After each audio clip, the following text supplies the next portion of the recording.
शांति पाठ निकाल लीजिए आप लोग। ओम वांग में मनसि प्रतिष्ठिता, मनो में वाचि प्रतिष्ठितम्, आविराविर्मयेधि वेदस्य माणिस्तः, उसमें है अब सुतम मीमा प्रहासी अनेन आधीतेन अहोरात्राणि संदधामि ऋतं वदिष्यामि सत्यं वदिष्यामि तन्माम् अवतु तद्वक्तारमवतु अवतु माम् अवतु वक्तारम् अवतु वक्तारम्। ओम शांति शांति शांति। कल हम लोगों ने भाष्य में सुना था कुछ पूर्व पक्ष के प्रश्न और भाष्यकार जी के उत्तर। झगड़ा तभी होता है जब कि हम जीव, शरीर, इंद्रिय आदि और आत्मा को अलग अलग मान लेते हैं, इनको अलग अलग सत्ता दे देते हैं। तो इसी के कारण प्रश्न यह हुआ था कि जो पहला था प्रत्यक्ष विरोध, उसने पूछा था प्रत्यक्ष जो दिखाई देता है उसमें भी विरोध अनुभव हो रहा है, क्योंकि यह जो जीव है जब इंद्री के साथ संयोग करता है तो इंद्री में अगर कोई दोष है, इंद्री में कोई दोष है तो वह नहीं दिखेगा, और दोष नहीं है तो दिखेगा, और दोष जब ठीक हो जाएगा तो भी दिखेगा। तो ये प्रत्यक्ष जो है वह भी विरोध होता है। लेकिन क्यों? दूसरा बात थी वह उसका कि पूरा एक साथ अनुभव नहीं होता है, जिसका नाम दिया उन्होंने, जिसका उन्होंने नाम क्या दिया था, कहाँ है, द्वितीय खंड है ना, द्वितीय खंड है, द्वितीय अध्याय प्रथम खंड है, जिसका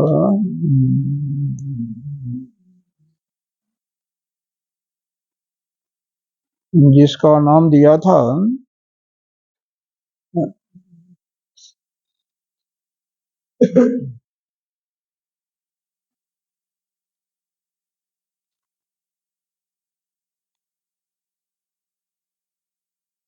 जुगपत, जुगपत ज्ञान, जुगपत ज्ञान। और तीसरा था जो कि आत्मा में अज्ञान का अभाव। ये तीन चीजें थी कि जो नित्य प्रति दिखाई देता है, हम कर्णों से अपने श्रोत इंद्रिय से सुनते हैं या नेत्र से देखते हैं, तो प्रत्यक्ष जो देखते हैं या सुनते हैं उससे वास्तव में कुछ अन्य होता है, विरोध दिखाई दे रहा, क्योंकि आत्मा किसी चीज का और अनुभव। दूसरा यह दिखाई था जुगपत ज्ञान, एक साथ ज्ञान की उत्पत्ति नहीं दिखाई देती है। तीसरा था जुगपत ज्ञान प्रत्यक्ष विरोधाभ्याम, और तीसरा जो था वह यह था कि आत्मा के अंदर अज्ञान का अभाव। तो वास्तव में पूर्व पक्षी इस जीव को ही आत्मा मान बैठा था, इसीलिए उसको यह तीन प्रकार के दोष मालूम हो रहे थे। तो इसका उत्तर दिया गया था कि देखिए, वह आत्मा जो है वह तो अपने में निर्विकार भाव से बैठा हुआ है, उसके अंदर तो अज्ञान और ज्ञान दोनों से अलग है, न तो उसमें अज्ञान है न तो ज्ञान है, वो दोनों से परे है। वह तो बिल्कुल न तो उसका कोई रूप है, न कोई मन है न प्राण है, वो तो बिल्कुल नहीं है, बस एक बैठा हुआ है, बस साक्षी भाव में अपने आप में मस्त है। ये जीव ही है और है वही आत्मा। वही आत्मा जब जीव के माध्यम से अरे जब शरीर से तादम बना लेता है तो वही जीव भाव को प्राप्त होता है। तो जीव भाव होकर के वह अपने इस शरीर से और इंद्रियों से तादम्य बना लिया कि यह शरीर मेरा है, यह हाथ मेरा है, यह पैर मेरा है, और इसके कारण से जो कुछ शरीर के द्वारा इन इंद्रियों के माध्यम से संपादित होता है उसका वह अपना किया हुआ मान करके कर्ता बन बैठता है। इसी प्रकार से रसेंद्रिय के माध्यम से या अन्य ज्ञानेंद्रियों के माध्यम से जो भोग होता है उसको भी अपना ही वह भोक्ता बन जाता है। हम आंख से सुनते हैं उसका भी भोगता है, क्यों? उससे हमें कुछ मिलता है, वहीं से हम संसार में जाते हैं। सबसे हमारी खराब इंद्री जो हमें संसार में जाने वाली है वो इंद्री ले जाती है और काम, यह दोनों ज्यादा ले जाती है, क्योंकि स्पर्श इंद्री तो शायद ही कभी कभार होता है, इसका कोई खास प्रभाव नहीं पड़ता है। रसेंद्री का भी जब भोजन करोगे तभी होगा। यह जो घ्राण इंद्री है इसका भी कोई बहुत नहीं है, कोई बहुत अपना क्या कहते हैं पाउडर इत्यादि लगा करके बहुत विशेष आया तब कुछ गंध मालूम होगा, या नहीं तो कहीं गंदा रास्ता पड़ गया, कोई पशु मरा हुआ तो मालूम होगा, नहीं तो नहीं मालूम होता है।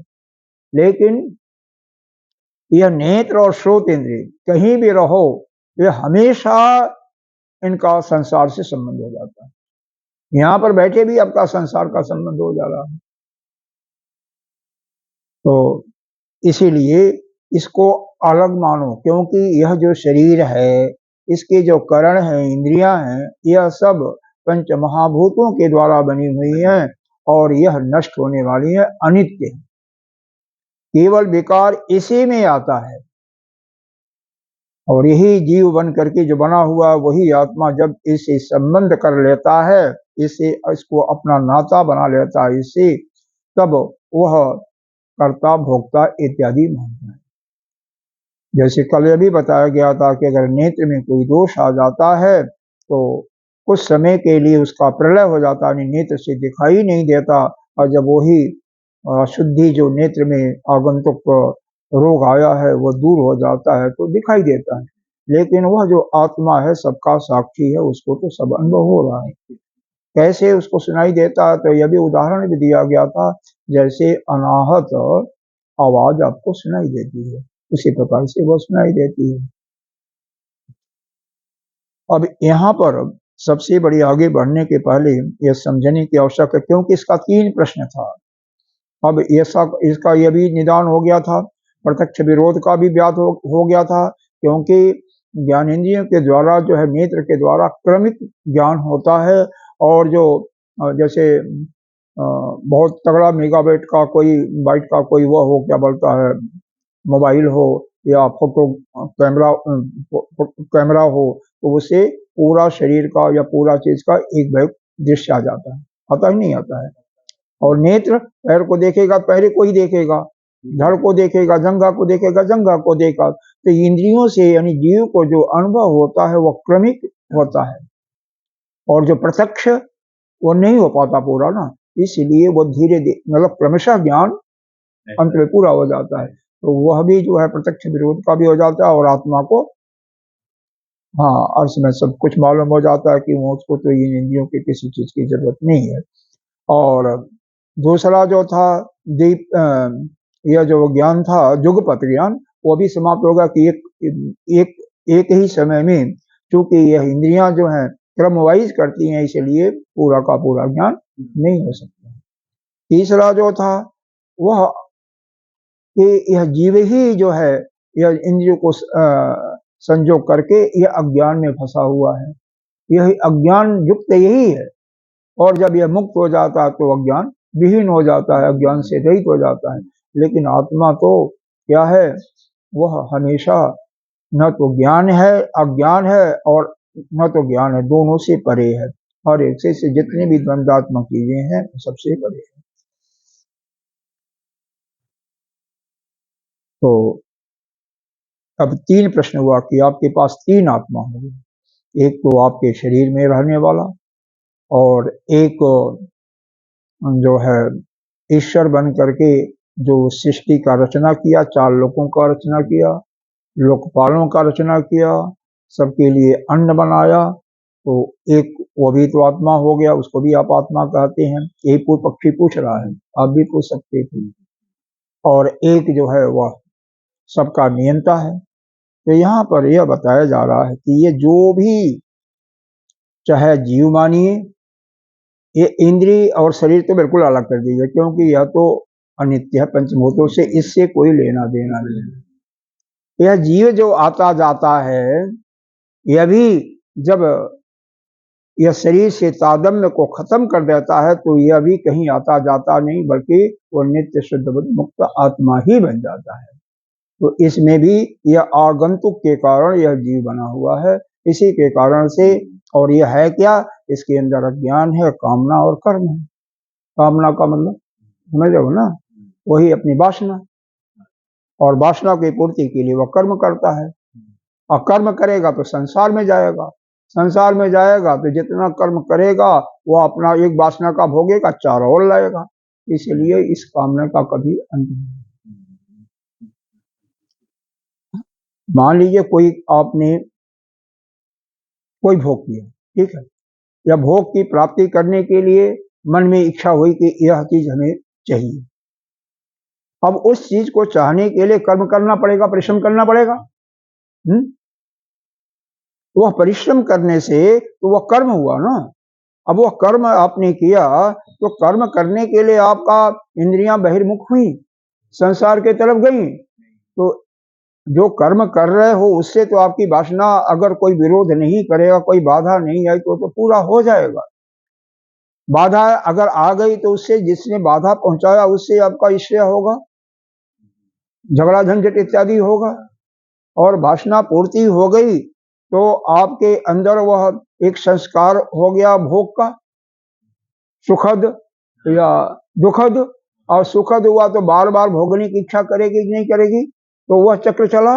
और दूसरा जो संसार में गए कर्म करने के लिए, तो वहां से चार वासनाएं और आ गई। कोई सुंदर चीज देखा, कोई सुंदर आवाज सुना, कोई सुंदर गंध आ गया। तो इस प्रकार से कुछ वासनाएं और आती। तो नित्य प्रति जब हम संसार में कोई भी कर्म करते हैं तो संसार में जाना ही पड़ता है, और उससे कई वासनाएं आ जाती हैं। और जिस वासना की पूर्ति के लिए हम परिश्रम करते हैं, उस वासना का संस्कार और बढ़ता हुआ फिर लोभ और मोह इत्यादि भी आ जाते हैं। तो ये चक्कर इतना जकड़ जाता है कि वह फिर उससे कोई निकल नहीं पाता, और सभी लोग फंसे हुए।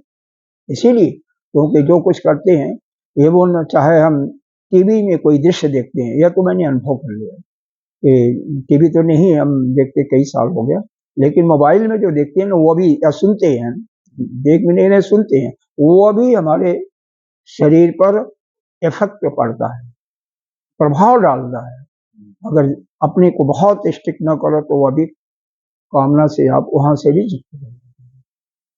और जब इसे कामना से युक्त हो गए तो निकालना बहुत मुश्किल हो जाता है, आसान नहीं होता है।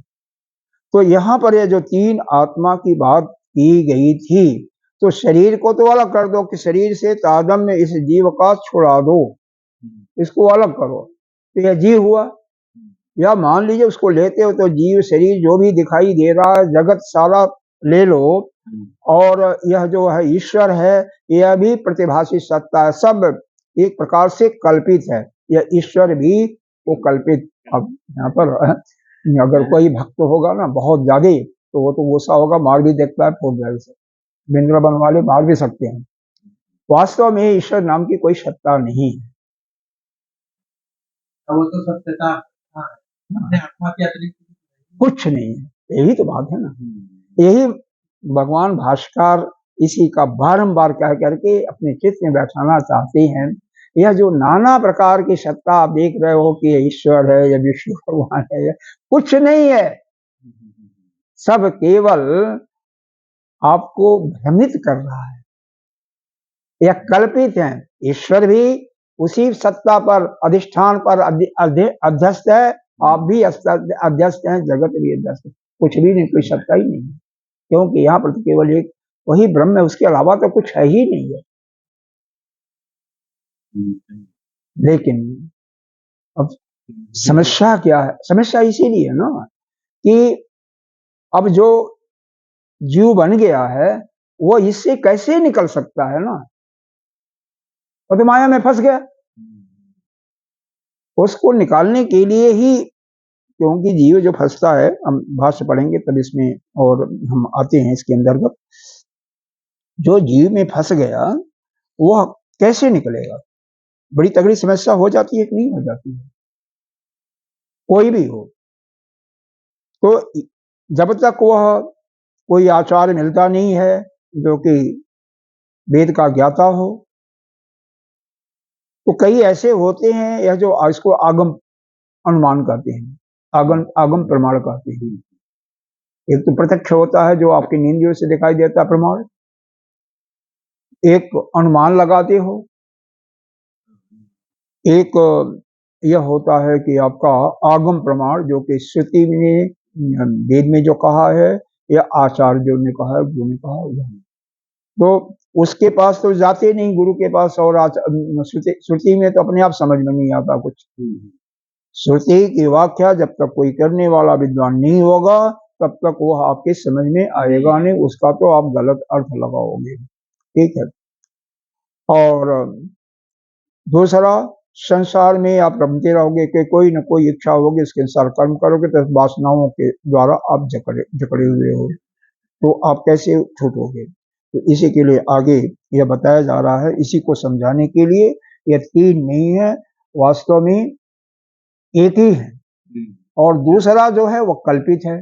जीव, ईश्वर या शरीर जो भी है ना, ये तो कल्पित है, जगत है, सब कल्पित है, यानी भाषित है, सत्ता है, उसी ब्रह्म पर ही अध्यस्त है, उसी में। जैसे अब आपके अंदर कितने जरा सा थोड़ा सा रक्त निकाला जाए 2-3 बूंद, तो कितने करोड़ होंगे जीव, वो आपके अंदर ही है ना।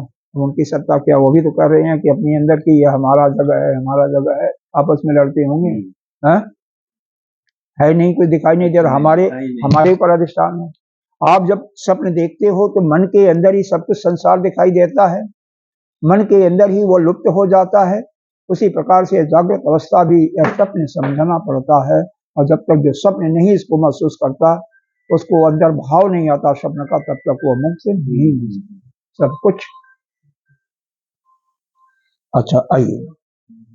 ब्रह्म नित्य दृष्ट उपाधि वशातु लोकस्य तार्किणाम, जहां से कल छूटा था वहां से आगे चल रहे हैं। च आगम संप्रदाय वर्जित कह रहे हैं, यह बाह्य जो अनित्य वस्तुएं हैं वो जो दिखाई देती हैं, जब तक आपका यह मन यानी आप जब तक बाह्य के वस्तुओं में अपना मन लगाओगे और यह जो शरीर है इसको उपाधि से युक्त मानोगे कि मैं अमुक हूं, इस शरीर से जितना भी रिश्ते आते हैं वो हमारे हैं, उपाधि साथ। इस संसार में जब तक दो चीजें हो गया, एक तो बाह्य के जो अनित्य वस्तु, बाह्य में संसार में जितनी वस्तुएं सब अनित्य हैं, आज हैं कल नहीं रहेंगी, किसी भी समय नष्ट हो जाएंगे, तो जगत के सभी अनिष्ट वस्तुओं से संबंध। दूसरा हो गया उपाधि, उपाधि का मतलब शरीर को अपना मानना, हाथ मेरा ये सब, ये उपाधि हो गई, कोई स्त्री है पुरुष है सब उपाधि हो गई, है तो सब पुरुष मनुष्य है या वह जीव है, लेकिन अमुक मान लेना या गाय है, बछड़ा है, या सब अलग अलग उपाधि हो गई, तो ये उपाधि जब तक रहेगा लोग उसमें। तार्किणा नाम, और क्या है, तार्किक पुरुष, क्यों? जो तर्क करते रहते हैं, आप कुछ बोलोगे तो दुनिया भर का तर्क देंगे, और तर्क दे करके आपको भी ऐसा कहेंगे कि आप उसको मान जाओगे, कंफ्यूज कर देंगे। तो क्यों करते हैं तर्क? तो दिया गया कि आगम संप्रदाय से विवर्जित है, वो कभी भी सत्संग नहीं सुने हैं, कभी भी वेद की बातों को नहीं समझा, सुना ही नहीं, कभी भी गुरु के पास गए ही नहीं। अनित्यात्मनो दृष्टि इति, और क्या है, आत्मा की दृष्टि ही अनित्य है, यही मानना पड़ता है उनको, यही यही कहते रहते हैं। यह क्या करता है? भ्रांति रूप उपन्नैव, यह भ्रांति का मतलब संदेह उनके मन में उत्पन्न करता है। जो सुनता है वो भी शंका में पड़ जाता है। जीव, अब यहाँ पर देखे ध्यान से, जीव ईश्वर परमात्म भेद कल्पना निमित्तम एव, कह रहे हैं जीव ईश्वर और परमात्मा के भेद की कल्पना भी, यह भी क्या है? बस अनित्य है। यह भी इसी के कारण से उत्पन्न होता है, लेकिन यह है नहीं है ऐसा भाव आता है इनके अंदर। जो तार्किक हैं, जो कभी भी सत्संग नहीं सुने हैं, आत्मा का नाम कहीं भूल भटक के सुन लिया, नहीं तो नहीं सुन लिया। कई लोग क्या कहते हैं कि अरे हमारा आत्मा तो दुखी हुआ, अमुक आदमी मर गया तो उसके आत्मा के शांति के लिए 2 मिनट मौन रही। अरे आत्मा तो हमेशा शांत है, उसको शांति क्या चाहिए? हाँ, उसके दुखी जो प्राणी हैं, जो उससे कुछ अपेक्षा करते थे, उनको शांत करिए। कोई उसकी क्यों याद करता है? क्योंकि उसका कोई न कोई मनोरथ होता है, उसकी ममता लगी होती है कि जब तक रहते थे हमें सारा सामान कुछ नहीं करना पड़ता था, लाते थे। हाँ? वह ममता उसको याद करवाती है और कुछ नहीं करवाती है। हाँ? स्वार्थ। हाँ? हर एक का किसी न किसी से कुछ न कुछ ऐसा, या क्या माया है, सबको जोड़ रखी है। अरे पहले पाषाण काल में पहले पढ़े होंगे, इतिहास तो नहीं पढ़े होंगे, आप पढ़े होंगे पाषाण काल, वैदिक काल। अरे वैदिक काल में तो हो गया, उस समय परिवार भाव होता ही नहीं था। उस समय तो बस पुरुष अगर किसी से संबंध हुआ, उसके बाद जैसे पशु लोग होते हैं ना, अलग हो जाता, कोई मतलब नहीं था। वो तो बाद में स्त्रियों को दुख होने लगा, फिर माताएं ही बाद में थोड़ा सा युग में परिवर्तन हुआ, कुछ कृपा होती है, उनकी भी पुण्य का जागरण होता है, तो फिर उन्होंने हमारे भारतवर्ष में यह परिवारवाद को शुरू किया। धीरे धीरे धीरे अब पूरा हो गया, अब विश्व में भी होने लगा। कई जगह भी अब परिवारवाद को मानने लगे, परिवार के साथ अपना गुजारा भी करने लगे। धीरे धीरे भी, पूरा तो नहीं हुआ विश्व में, लेकिन हमारे यहाँ तो है ही है। कम से कम 99.9% तो होगा ही परिवारवाद। कहीं बहुत कम पाइएगा, रेयर केस में सभी लोग परिवार के साथ रहते हैं। ठीक है, तलाक हो गया, बात अलग, लेकिन है तो परिवार में कोई न कोई तो है, संबंध तो है। आश्रम है तो वहां भी एक परिवार के जैसे लोग रहते हैं, सब एक उसके अनुसार रहते हैं। यह क्या, कोई स्कूल में जाओ तो भी जो बच्चे रहते हैं ना, सभी उस स्कूल में पढ़ने से उनका आपस में प्रेम हो जाता है। ये तो हमारे स्कूल का पढ़ा हुआ विद्यार्थी है, हमारा टीचर है, तो यह सब परिवारवाद के अंदर। तथा च अस्ति नास्ति, और क्या कहते रहते हैं? इसी प्रकार कहेंगे कि आत्मा है, कोई कहेगा आत्मा नहीं है। आदि जितने भी मनुष्यो भेदा जत्र एकम भवन्ति, यह वाणी के और मन के भेद हैं। तद विषयाया नित्याया दृष्टे अनिर्विशेषाया, उस विषय करने वाली नित्य जो निर्विशेष दृष्टि है, यह संपूर्ण जितने भी हम बोलते हैं वाक्य प्रतीति होती है, इसमें अनेक प्रकार से द्वंद्वात्मक चीजें दिखाई देती हैं।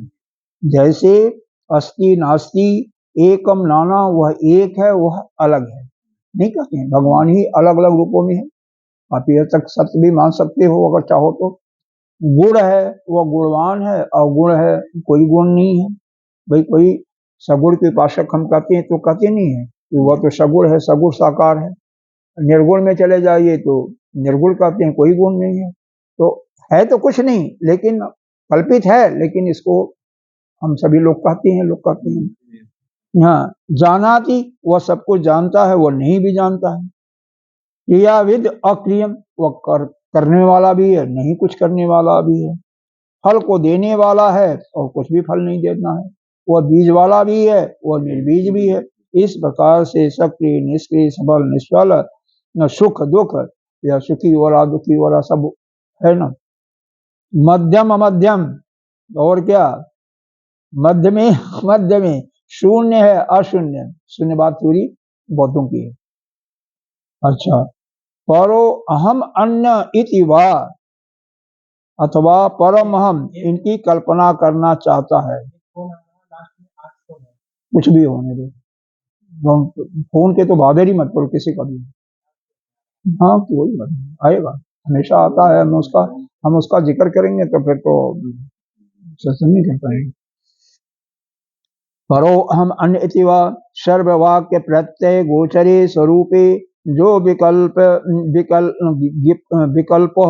इतुम इच्छति, मतलब पर आय हम अन्य या अन्य की कल्पना करना चाहता है, वह निश्चय ही क्या है, स नूनम खम अपि, खम कहते हैं आकाश को, आकाश के भांति चर्म दिष्ट, जैसा चमड़ा के समान, चरमानी चमड़ा होता है, चमड़ा के समान आकाश को अगर कोई लेटने की अपने लपेटने की इच्छा करता है, सोपान या सोपानम इव, सोपान कहते हैं सीढ़ी को, सीढ़ी को सोपान कहते हैं, शायद जानते भी होंगे आप। पदाभ्याम आरूढ़, अपने ही पैरों की सीढ़ी बना करके अपने पैरों पर खुद चढ़ना चाहता हूं। सो पदाभ्याम आरूढ़, अपने पद पर ही सीढ़ी बना करके चढ़ना चाहता हूं। जले खेच मीना नाम, और वह क्या है, जल में, मीन कहते हैं मछली को, ये तो जानते होंगे। जैसे जल में मछली चलती है तो उसके पैरों का निशान कहीं दिखाई देगा आपको? नहीं दिखाई देगा ना। या वैशाम च पदम दिदृक्षते, वैशाम यानी जैसे आकाश में बाज पक्षी कोई उड़ रहा है, कोई पक्षी उड़ रहा है, यहाँ पर बाज पक्षी इसका मतलब होता है, तो उसके पैर का कोई निशान नहीं दिखा। अरे आकाश में कोई भी चीज उड़े कोई दिखाई देगा क्या? है जहाज भी जाती नहीं, दिखाई देने का मतलब उसके पैर का निशान, बाद में कोई जाना चाहे तो उसके पैर का निशान नहीं मिलेगा। हवाई जहाज भी उड़ती है ठीक है, लेकिन उसका निशान तो नहीं मालूम होगा ना, जिस समय उड़ती है इसमें दिखाई देगा, बाद में खत्म। पक्षी उड़ रही है दिखाई देगा, लेकिन जैसे ही पक्षी गई तो आप यह जानना चाहो कि किस किस रास्ते से गई तो वो नहीं पड़ेगा, आइडिया लगेगा कैसे ऐसे गई थी, बाकी एग्जैक्टली पोजीशन नहीं मालूम पड़ा, न ऊंचाई और न पैर का चिन्ह। तो यहाँ पर पैर के चिन्ह की बात हो रही है। विदक दीदृक्षते, उसका पदम दीदृक्षते यानी पैर का जो निशान नहीं मालूम होना है। अच्छा, अब इसके बाद में श्रुतियों से इसकी पुष्टि की जा रही है। तैत्तिरीय उपनिषद का श्रुति है जतो वाचो निर्वर्तन्ते, मतलब श्रुति, इसका मतलब हुआ श्रुतियों में ऐसा कहा गया है। नेति नेति यह बृहदारण्यक उपनिषद का श्रुति है। इसी प्रकार से इत्यादि मंत्र बाणों को के द्वारा यह बताया गया, इसकी पुष्टि की गई। यह समझ में आ रहा है कुछ? है क्या समझ में आ रहा है? नहीं देखो, यह अस्पष्ट अगर नहीं कोई चीज समझ में आता, क्योंकि देखो कई बार हम भी एक बार में नहीं समझ पाते, इसमें कोई बात नहीं है। वह एक श्वेतकेतु जो महान ऋषि बने, परिवारवाद की यह जो है वही जन्म जाता है, पहले परिवार को उन्होंने किया था। नहीं हाँ नहीं वो तो ठीक है, लेकिन जो समझ में ना आवे उसको बता देंगे, ठीक है। क्योंकि मैं जो कहने जा रहा था, श्वेतकेतु को ही 9 बार उपदेश दिया गया था, श्वेतकेतु था कोई और था, और फिर 9वें बार में उपदेश में समझ में आया। तो ऐसा कोई नहीं है, कोई ऐसा नहीं है। हाँ देखो यहाँ पर कभी भी जो चीजें, हम तो भाई अस्पष्टवादी थे अभी भी, अगर कोई हमें नहीं समझ में आया तो ठीक है, कोई कैसा भी बताए, लेकिन नहीं समझ में आया तो हमें ना करना चाहिए। और मेरे ख्याल से जो अस्पष्ट बोलता है ना कि हाँ ठीक है जैसा भी है, तो वही फिर आगे जाकर के महान बनता है। कारण कि उसका जो शंका होती है, जो नहीं समझ में आया वो क्लियर हो जाता है, बाद में तो मुश्किल हो जाता है ना। तो इसलिए कहीं भी इसको दोबारा मैं सुनाई देता हूँ कि क्योंकि समझ में नहीं आएगा तो बड़ा मुश्किल हो जाएगा। हम देखो यहाँ पर 3-4 कारण दिए हुए हैं जिसके कारण से हम संसार में जाते हैं। बाह्य, एक तो बाह्य जगत में हम उपाधि के कारण से होकर के जा रहे हैं कि हम पुरुष हैं, स्त्री हैं और कामना के वशीभूत हम जाते हैं। और यह जो हम जीव है, यह कामना, अज्ञान से कामना और कर्म से ग्रसित है।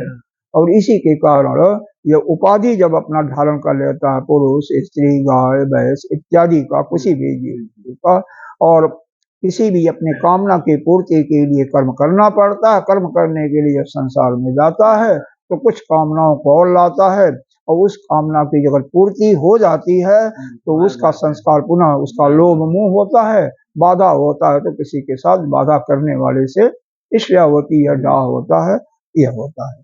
अच्छा, और वह एक कारण और दिया, क्योंकि वह जो ऐसा व्यक्ति है वह कभी भी सत्संग को नहीं सुना, कभी भी गुरुदेव को यानी या कोई ज्ञानी आचार्य का सत्संग नहीं सुना। ज्ञानी आचार्य जो कि आचार कैसा, जो कि वेद के ऋचाओं की बात, ज्ञानी भी मत कहिए, ज्ञानी तो दूसरे कम ज्ञानी थोड़ी होते हैं, जो कि वेद के ऋचाओं का, उपनिषदों का, या श्रीमद् भगवद गीता, या तीसरा है ब्रह्मसूत्र का पठन पाठन करके, यानी सीधे रूप से जो जीव जगत और ईश्वर इनके बारे में, यानी जीव और आत्मा के बारे में स्पष्ट ज्ञान नहीं करा सकता।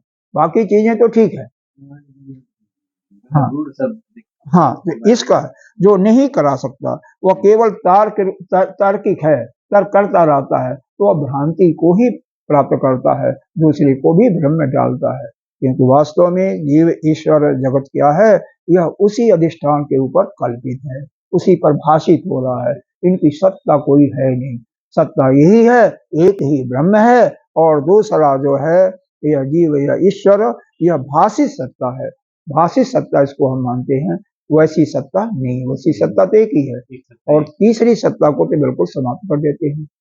तीन आत्माओं की बात हो तो हाँ, तो वो तो समाप्त कर देते हैं, क्योंकि अपने अंदर जो आत्मा है वो तो वही आत्मा है, वो एक ही हो गई, आत्मा एक ही हो गई, सबकी आत्मा एक हो गई, और बाकी जीव ईश्वर इत्यादि सब भाषित सत्ता है, बस खत्म हो गई। दो रह गया, एक मतलब स्वतंत्र रूप से, और दूसरा भाषित काल्पनिक।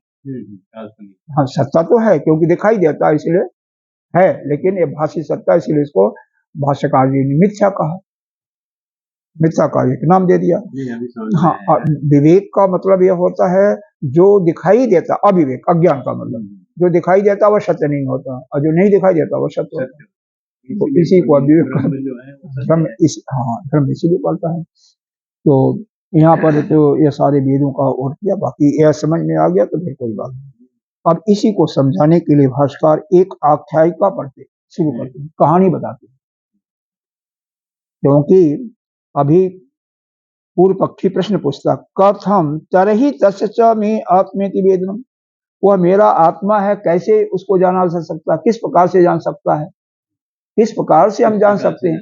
अभी बता भी दिया गया, तो मेरा शब्द क्या प्रश्न भी पूछने नहीं आता है, क्योंकि जब तक ज्ञान नहीं होगा तब तक क्या है, उसकी गलती किसी की नहीं होती है। वास्तव में देखो, हर एक बुद्धि, यह जो शास्त्र पढ़ाया जा रहा है, मन जब तक बिल्कुल एकाग्र नहीं होगा, मन शांत अवस्था में नहीं होगा, संसार में भटक रहा तो बिल्कुल नहीं होगा। इसीलिए मन बिल्कुल शांत होना चाहिए, कम से कम जिस समय में इसका स्वाध्याय, इसीलिए सवेरे का समय ज्यादा चूज करता है। कई लोग तो 7 बजे से शुरू करते हैं, जैसे जैसे भी होता है, अधिकांश गुरुदेव 8 बजे शुरू करते हैं। यहाँ पर अब गए थे ना विवेक कुटीर में, तो 7 से सत्संग होता है, सवेरे का सत्संग 7 से 8, जिसमें वेद का अध्ययन कराया जाता है। कारण आप 7 बजे तक आप संध्या इत्यादि करके मुश्किल से वहां पहुंचोगे, और संसार में आपका जाना आना नहीं होगा।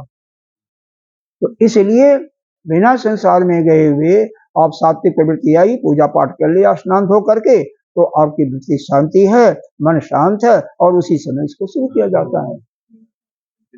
हाँ, वह होता है। तो इसीलिए हाँ, मतलब हाँ, अब आख्यायिका क्या कही जा रही है, कहानी सुनिए, यह आसान है। कश्चित काले मनुष्यो मुग्ध कैसे युक्त कस्मिंश अपराधे सति धिक्य ताम नस्य मनुष्य इति। कोई एक आदमी था, किसी का नौकर था, कोई मनुष्य, कोई गलती हो गई उसके नौकर से, तो उसका मालिक क्या कहा, तू मनुष्य नहीं है, ये तेरे को धिक्कार है, धिक्कार है, तू मनुष्य नहीं है। ये अपराध हो गया होगा, हो जाते हैं, किससे नहीं गलती होती है। मनुष्य का काम ही है गलती होना कोई मुश्किल नहीं, लेकिन गलती होने के बाद उसको जो स्वीकार नहीं करता वही दुष्ट है। अभी गलती हो गई, स्वीकार करो, उसमें क्या है। और फिर दूसरी चीज है, गलती हो गई, स्वीकार कर लिया, फिर आगे से वो गलत वही काम फिर दोबारा गलत न हो, इसका जो करता हुआ श्रेष्ठ मनुष्य है। गलती किसी नहीं होती, गलती हो गई कोई बात नहीं, उसको स्वीकार कर लो पहली बात, और फिर उसका पुनरावृत्ति न हो, उसके लिए कोशिश प्रयास करो, पूरा जी जान लगाओ, बस ये करना चाहिए, बाकी गलती तो होती है। स्वमुग्धतया आत्मनो मनुष्यत्वं प्रत्यायितुं किंचित उपेक्षा है, उसने मूर्ता बस अपना मनुष्यत्व उसने ये समझ लिया। अब देखो, कहते हैं कई बार आदमी झूठ बोलने, आपसे भी वही बात सुना, मान लो मैं नहीं, जैसे मैं बहुत क्रोधी हूँ, किसी और ने कहा मैं बहुत क्रोधी हूँ, किसी और ने भी कहा एक ही बात 10 आदमियों ने कहा, तो वह झूठी बात भी सत्य मान ले। वैसे ही वह जो नौकर था, कई बार कहने के बाद, और भी उसके साथी इत्यादि कहे होंगे कि तू तो मनुष्य नहीं है। कि जनरली होता है कि जो बड़ा आदमी कहता है तो दूसरे भी चाहे मजाक में या कैसे भी कहते हैं उसी चीज को, उसको कहते हैं, तो उसने मान लिया कि मैं मनुष्य नहीं हूँ। तो इसका निश्चय करने के लिए वह किसी संत के पास जाता है, या कोई मिल गया, यहाँ पर तो केवल ये लिखा हुआ है कि कोई किसी के पास गया और उससे पूछता है, बब्रीत भवान को हम अस्मिति, कि बतलाइए हे महान जी, आप बताइए मैं कौन हूँ। अस्मति स तस्य मुक्तता, उस पर मुस्कुराए वो मुक्त ज्ञाति आह, क्योंकि मालूम हो गया कि ना ये पागल है। क्रमेण बोधश्याम इति, चलिए ठीक है बैठो, मैं क्रमशः आपको ज्ञान कराता हूँ, क्रमशः मतलब धीरे धीरे आपको बताता हूँ, और उसको सुन। क्या अस्थावर, यह अस्थावर है, तुम नहीं हो। पेड़ पक्षी पेड़ पौधे, यह स्थावर है, तुम नहीं हो। यह वनस्पति है, तुम नहीं हो। भवाम पोया न तुम मनुष्य, तुम तो मनुष्य हो। इत उक्त्वा परिणाम, ऐसा करके कि वह चुप हो गए। हर एक चीजों को बताया, जैसे मान लो ये कोई पशु है, या गाय है, या भैंस है, या चींटी है, या अस्थावर है, या पक्षी है, तुम लेकिन ये नहीं हो। तुम न पक्षी हो, न चींटी हो, न वृक्ष अस्थावर हो, और न तो यह स्त्री हो, न यह, तुम तो मनुष्य हो। मतलब क्रमशः निकालते हुए कि भाई यह नहीं हो, तुम लकड़ी नहीं हो, तुम यह सोफा सेट नहीं हो, तुम तो मनुष्य हो। क्रमशः यह बताया। अब फिर वह क्या कहता है, संत मुग्धम प्रत्याह, उसको मूर्ख ने फिर उससे कहा, भवान मां बोधय तुम प्रवृत्त तूषणी बभूव किम न बोधयत इति। श्रीमान जी, आपने तो मेरा ज्ञान करा रहे थे, लेकिन आप चुप हो गए, तूषणी चुप हो गए, बभूव किम न बोधयत इति, बताइए ना, इसका ज्ञान मेरे को कराइए। हाँ, समझाते क्यों नहीं हो।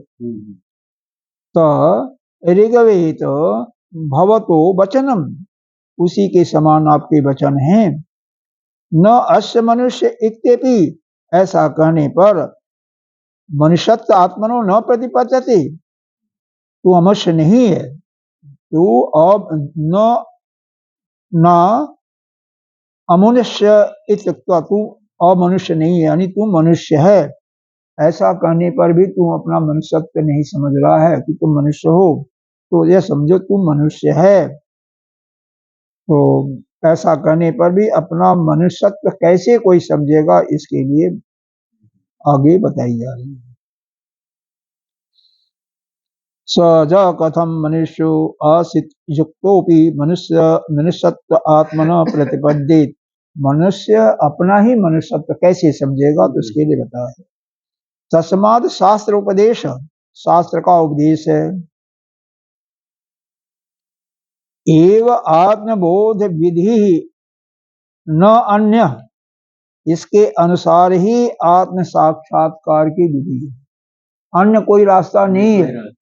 अपने आप को अगर जानना चाहो, ऐसे मनुष्य नहीं है। अब इसमें तू कौन है, मान लो तो वास्तव में हम कुछ नहीं है, मनुष्य नहीं है, हम तो अलग हैं, हम तो ब्रह्म हैं। तो इस अब यहाँ पर वो घुमा करके लाते हैं इसको। हाँ, तू अपने को अगर जानना चाहता है, आत्मा अपने से बात करना चाहता है, आत्म साक्षात्कार करना चाहता है, तो इसको समझो। कैसे? कोई अन्य उपाय नहीं है, केवल एक श्रुति का ही सहारा है, और इसको क्रमशः ज्ञान होने पर हो जाएगा। कोई अन्य उपाय नहीं है, और विधि के अनुसार क्रम से चलना पड़ेगा। कैसे? न अग्निदायम तृणाद अन्नेन, एक तीर्ण है, लकड़ी है, अग्नि में रख दीजिए तो भस्म हो जाएगी, लेकिन अन्य जगह पर उसको रखिए तो भस्म नहीं होगी। काठ में भी लकड़ी होती, अरे अग्नि होती है, और प्रज्वलित नहीं है, तो उस पर रखोगे नहीं, इनका नहीं जलेगा। जो प्रज्वलित अग्नि होगी उसी में जलेगा। ठीक है ना? येन चित येन च दिग्धुम शक्यम, अग्नि से दग्ध होने वाले तीर्ण आदि। अतएव शास्त्रम आत्मस्वरूपम बोधयितुम, इसी प्रकार से शास्त्र जो है आत्म स्वरूप का बोध कराते हैं, अपने स्वरूप का। जैसे कोई वस्तु है, तीर्ण है, अग्नि जो प्रज्वलित है उसमें जल जाती है, किसी अन्य से नहीं जलती है। उसी प्रकार से आत्म तत्व का बोध कौन कराता है? शास्त्र कराता है, और किसी के माध्यम से होता है, वो होते हैं आचार्य या विद्वान या गुरु, जो कि शास्त्र को अच्छी प्रकार से समझते हैं, वही बोध करा सकती हैं। तद मनुष्य प्रतिषेध एनैव, अतएव शास्त्र आत्म स्वरूप का ही बोध कराने के लिए, यह अमनुष्यत्व का जो तुम्हारे अंदर विचार है वह हटेगा। इसी के लिए वेदारण्यक उपनिषद ने कहा नीति नीति, तथा अन्य उपनिषद में आया है अनंतर अनंतर अनंतर ब्रह्म भाव। अनंतर मतलब ब्रह्म जो है अपने हृदय के अंदर ही विद्यमान है। अयम आत्मा ब्रह्म सर्वान, सभी प्राणियों के अंदर अपनी ही आत्मा, सभी का आत्मा है। इत्यनुशासनम, इस प्रकार से तत्वमसी, इस प्रकार से जगह जगह श्रुतियों में बताया गया है। तात्पर्य यह हुआ कि यह जो सिद्धांत हमारे श्रुतियों ने जगह जगह दिया हुआ है, जब तक तुम उसको अच्छी तरह से किसी ज्ञानी के पास जा करके समझोगे नहीं, तब तक उसका बोध नहीं होता है, तब तक वो मनुष्यत्व तुम्हें समझ में नहीं आएगा। जैसे कोई वस्तु को ले गए अग्नि के पास, प्रज्वलित अग्नि है तो उसमें भस्म हो जाती है, प्रज्वलित नहीं अग्नि है, उसके अंदर अग्नि है लेकिन वो उसको जला नहीं सकती है। उसी प्रकार से सबके अंदर, जिसके अंदर ज्ञान प्रवृत्त नहीं हुआ है वो नहीं बता सकता, तुम्हें नहीं समझा सकता ना, यही जिसके अंदर उसका ज्ञान है वही बता सकता है, बस सीधी सी बात है।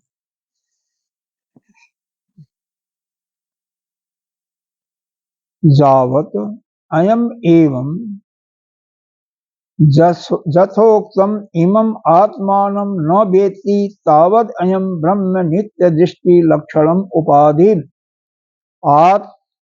आत्म तू एन उपेत कर रहे हैं, जावत जब तक, अयम मतलब यह जीव, जथोक्त जैसा ऊपर बताया गया था, उस आत्मा को,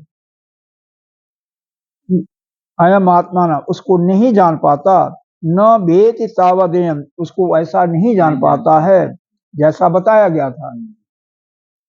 बाह्य नित्य दृष्टि लक्षणम, तब तक उसका दृष्टि बाहर के संसार के वस्तु में जाती रहेगी। दृष्टि भी जाएगी, श्रवणेंद्रिय सारी इंद्रियां बाहर जाती रहेंगी। और क्या है, यह बाह्य अनित्य दृष्टि उपाधि को ही, यह जो शरीर से उपाधि है, इसी को आत्मा अपना समझ करके, इसी को प्राप्त होकर के अविद्या भाषत, अविद्या के वश में होता हुआ, अज्ञान के वश में होता हुआ, यह उपाधि के ही धर्म को अपना मानता। जैसे उपाधि क्या है, ये शरीर है, किसी ने मान लिया आत्मा है, तो शरीर का जो धर्म है, मतलब शरीर से जो कर्म होता है उसको अपना कर्म मान लेता है, शरीर जो भोगता है उसको अपना भोक्ता बन जाता है। तो यह शरीर के उपाधियों को, या जिसके जो भी जिसकी उपाधि लेता है, जैसे कोई डॉक्टर है तो डॉक्टर के रूप में जो काम होता है उसको अपना कर्म मान लेगा। पीड़ फाड़ किया तो मैंने ऑपरेशन किया, तो जैसा है उसी के अनुसार, उपाधि के अनुसार करता रहता है। न आत्मनो मन्यमानो ब्रह्मादि स्तंभ पर्यंतेषु, कहते हैं ब्रह्मा से लेकर के चींटी तक, छोटे छोटे पक्षी तक, मनुष्यों को योनि में बारंबार, जो नहीं जान पाता अज्ञान रहे, बारंबार चक्कर लगाता हुआ अविद्या, कामना और कर्म के अधीन। मतलब हाँ, पूरा पूरा स्पष्ट कर देते हैं। भाई अपने आप को जानने के लिए किसी श्रोत्रिय ब्रह्मनिष्ठ आचार्य के पास जाइए, और वहां से जैसा कि आत्मा को बताया गया था, उसका ज्ञान क्या बताया गया था कि वह एक ही ब्रह्म है। हाँ, आप ही से ईश्वर हो, आप ही सृष्टि की रचना कर सकते हो, वह ईश्वर कोई अलग नहीं है।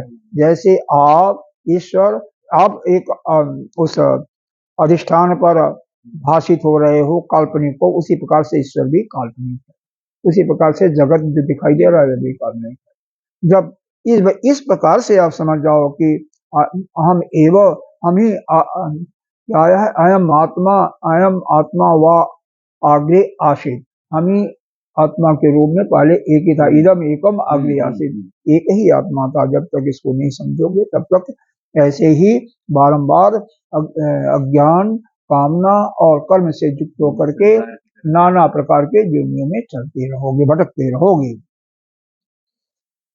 तिर्यक देखो कौन कौन से आया है, नानो ब्रह्मादि स्तंभ पर्यंतंसु, देवता, कभी देवता बनोगे, कभी तिर्यक बनोगे, मतलब नाना तिर्यक, मतलब जो टेढ़े पक्षी होते हैं, रेंगने वाले सांप, गोजर इत्यादि, इस प्रकार से। देखो कुछ तो ऊपर से भोग करते हैं, जैसे हम लोग मनुष्य लोग, कुछ पेड़ पौधे नीचे से करते हैं, तो ऐसे भी होता है ना, कोई नीचे से करता, कोई पीछे से करता है।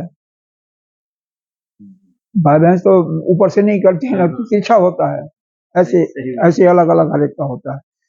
तो कहते हैं पुनः पुनः पुनरावर्तम, पुनरावर्तम न अविद्या, मानो अविद्या काम कर्म बसात संस्कृति, इस अविद्या, कामना और कर्म के कारण ही इस संसार में चलता है। स एवं कौन, वही जिसके विषय में बात हो रही है, एवं इस प्रकार से संसार संसार अनुपात देह इंद्रिय संघातम त्यजति, तो जब इस शरीर को जो प्राप्त हुआ है, जिसमें देह है, शरीर है, इंद्रिय है आदि को जब त्याग देता है, त्यक्त्वा अन्नम उपादत्ते, और फिर दूसरे शरीर को ग्रहण करता है। शरीर को त्यागने के बाद तो दूसरा शरीर ग्रहण करना पड़ेगा। पुनः पुनः एवं एवं, बारंबार इस प्रकार से यह चक्कर लगा रहता है, कभी किसी जोनी में, कभी किसी जोनी में, 84 लाख जोनियां इसीलिए कही गई हैं। कैसे दृष्टांत दिया जाता है, नदी स्रोत जन्म मरण प्रबंध विक्षेतेन वर्तमान, जैसे नदी का स्रोत के समान पानी बहता है, झरना है, चलता जा रहा है, चलता जा रहा है, वैसे ही आप भी चलते जा रहे हो, चलते जा रहे हो। नदी के स्रोत के समान जन्म मरण की अब परंपरा का टूटता नहीं है। ऊपर गए होंगे कभी तो देखे होंगे पानी आ रहा, कहाँ से आ रहा या पता नहीं चलता, कभी उसका तांता नहीं टूटता। उसी प्रकार से यह जीव का विच्छेद नहीं होता, यह चलता जाता है, एक में गया, दूसरे में गया, तीसरे में गया, चौथे में गया, ऐसे ही मरना जीना, जीना मरना अनवरत चलता रहता है, लगातार ये चलता ही रहता है। कब तक रहेगा? जब तक अविद्या कामना कर्म नष्ट नहीं होगी। जब तक अविद्या नष्ट नहीं होगी, कामना नष्ट नहीं होगी, अविद्या से ही कामना बनता, जब तक कोई किसी चीज का भोग करने की मन में इच्छा होगी, फिर आप कर्म करोगे, कर्म करने से संसार में जाओगे, जैसे पहले बताया गया था। उस कर्म का तो भोगोगे, चार कामना और लाओगे, फिर जो भोगोगे उसकी वासना फिर संस्कार बनेगा, फिर वो बारंबार भोगने का मन करेगा, फिर लोभ और मोह होगा, और जो कामना नहीं लाए उसके लिए भी कामना कर्म करना पड़ेगा। इस प्रकार से यह जकड़ता चला जाता है। तो जन्म मरण प्रबंध विच्छेदेन वर्तमान का अभिवस्था अभिर्वर्तत इति अर्थ। मनुष्य के मन में वैराग्य उत्पन्न करने के लिए दर्शन इति अह श्रुति वैराग्य हेतु हम आपके अंदर वैराग्य उत्पन्न करने के लिए इस अध्याय का अब श्री गणेश किया जा रहा है। तो मुख्य रूप से यहाँ पर जो तीन चार चीजें बताई गई कि केवल क्या है, यह जीव की सत्ता, ईश्वर की सत्ता, जगत की सत्ता, यह देह इंद्रिय देह इंद्रिय तो बिल्कुल है ही है। यह सब क्या है? उसी एक ही जो ब्रह्म है, पर ब्रह्म है, उसी पर सभी अभ्यस्त है या उसी पर कल्पित कहिए। सत्य एक है कि एक ही ब्रह्म है, उसके अलावा और कोई नहीं है, एक ही है। जैसे स्वप्न में आप अपने मन के अंदर इस संसार की सृष्टि पैदा कर लेते हो, कभी 400 आदमी दिखाई देंगे, कभी 10 आदमी, कभी शेर दिखाई देगा, कभी जादूगर दिखाई देगा, ऐसे ही आपको दिखाई देता रहेगा। तो मन में सृष्टि होती है ना, बाद में समाप्त हो जाती है। उसी प्रकार से यह सारा संसार जो है मायावी के रूप में है। जैसे एक बार जादूगर का इसी में आया था ना, जादूगर का दिखा गया, ये भी बताया गया था, वो ईश्वर जो बड़ा जादूगर है, महामायावी, तो वो है जादूगर के माफिक यह जो है सारा संसार ऐसे चलता रहता है। तो जब तक यह उसका अविद्या, और अविद्या को नष्ट करने के लिए क्या होगा? पहले कर्म करके, कौन सा कर्म? वेद के अनुसार यज्ञ, तप, अग्निहोत्र, दान इत्यादि करके अपने को शुद्ध नहीं करता।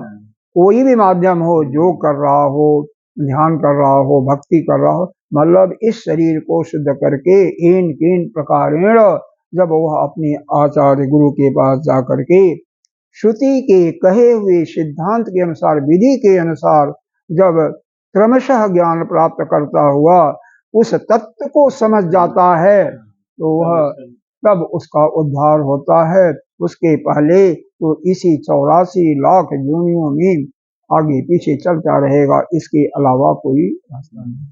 कभी कुत्ता बनेगा, कभी बिल्ली बनेगा। अंतकाले जामति, जो अंतकाल में जैसी मति होती है उसी के अनुसार उसको जीने का। तो गीता जी में भी आया ना, तो इसलिए अपनी मति अंतकाल में ऐसा विचार न आवे, उसके लिए क्या करना चाहिए? प्रभु का तो सोचना चाहिए, संसार के बारे में सोचना ही बंद कर दो। और गुरुदेव ने तो एक ऐसा वाक्य कहा है, बहुत हृदय को विदीर्ण करने वाली बात है, जितना जो संसार में व्यवहार करेगा, जितना जो ज्यादा करेगा, उसका उतना ही दूर क्या होगा, उतना ही संसार में फंसता जाएगा। प्रभु से दूर होता है। हाँ, तो प्रभु कहिए ना। अब उस एक शब्द को छोड़ दोगे तो फिर खत्म हो गया। खत्म हो गया ना, वह फंसता जाएगा इस बंधन में और जकड़ता जाएगा। कहते हैं सैकड़ों, जैसे आगे आएगा मंत्र, सैकड़ों लोहे की जंजीरों से बंधा हुआ, उसमें से तोड़ा नहीं सकता, विच्छेद नहीं कर सकता, वह इतना फंसता जाता है। और जिसका, अब यहाँ पर सबके लिए विपरीत है, मतलब थोड़ा सा विरोधाभास होगा। अब विरोधाभास कैसे होगा मैं बता, जो कोई भी संपन्न होना चाहता है, अब जैसे ये मान लो अपने संतों में मान लो, जो ज्यादा भक्तों की इच्छा करता है, जो चाहता है कि हम संपन्न हो जाऊं, हमारे पास बहुत कुछ हो जाए, तो वह क्या है, इस संसार में मदता मदता चला जाए, बढ़ेगा। अरे जाएगा संसार में तो कुछ कामना लेकर के आएगा ना। हाँ, ज्ञान को प्राप्त करने के बाद जाएगा, फिर कोई बात नहीं, जैसे गुरुदेव इत्यादि। इसीलिए ज्ञान की 7 भूमिकाएं बताई गई हैं। पहली क्या है, शुभ इच्छा। तो आप तो इसके अंदर आ गई, इच्छा आ गई कि हमें वेद पढ़ना चाहिए, हमें सुनना चाहिए, तो ये शुभेच्छा वाली को पार करके सुविचारणा में आप आ गए। सुविचारणा में क्या है, आप सत्संग सुनने भी लगे, आप पुस्तक भी लाए खरीद करके, और पुस्तकों को भी स्वाध्याय भी करने लगे, तो आप दूसरे स्टेज में पहुंच चुके। अब जिस समय कामनाएं आपकी क्षीण हो जाएंगी, बहुत सूक्ष्म रूप से जाएंगे, तब तीसरी अवस्था में आप पहुंच जाओगे, तनु मानसा, मतलब जो मन की कामनाएं थी वह बहुत सूक्ष्म रूप से हो गई। जब तक उनको खाद पानी नहीं दिया जाएगा तो तब तक वह हिल नहीं सकती हैं, उसमें अंकुर नहीं आएंगे, उस अवस्था में लाना है। और चौथी अवस्था क्या होती है, वह ज्ञान की। यह 3 अवस्थाएं, पहली दूसरी तीसरी अज्ञान की भूमिकाएं मानी जाती है। इसमें व्यक्ति मनुष्य अज्ञान में से ही युक्त होता है। जब सत्तापत्ति चौथी अवस्था में आ जाता है तो कब आएगा, जब वह सूक्ष्म वासना भी खत्म होकर के वह इस ज्ञान को अपने अंदर धारण कर लेता है, जो यही बताया जाएगा, यही कि अहम ब्रह्मास्मि तत्त्वमसि अयम, इन्हीं को अपने अंदर धारण कर लिया, अनुभव कर लिया, तो वही ज्ञान के में सत्तापत्ति हो जाता है। लेकिन संसार में संसार से उसका व्यवहार चलता रहता है, और जब संसार में चलेगा तो फिर द्वैत हो जाएगा। अंतःकरण का चोला करके ही वह बात कर सकता है ना किसी से, कैसे सुना सकते हैं? अगर अंतःकरण को निकाल करके अलग कर दिया तो कैसे कोई सुनाएगा? तो यह उसमें आता है। और जब यह भी खत्म हो जाता है, रमण महर्षि जैसे इत्यादि अपने बस की पड़े रहो, कोई आया तो कुछ बात कर लिया, नहीं तो मन की किया, नहीं बात किया तो किसी चीज की कोई चाह नहीं लगी, तो वही कहते हैं असंशक्ति में आ जाता है। 5वीं अवस्था है। 6ठी अवस्था में तो बिल्कुल बेहोश पड़ा होता पागलों जैसे, उसमें तो कोई बात नहीं, कुछ नहीं, कोई खिलाया खा लिया नहीं, वो भी खाने की भी उसका वो नहीं करता, सब समाप्त। पूर्ण मिदः पूर्णमिदं पूर्णात् पूर्णमुदच्यते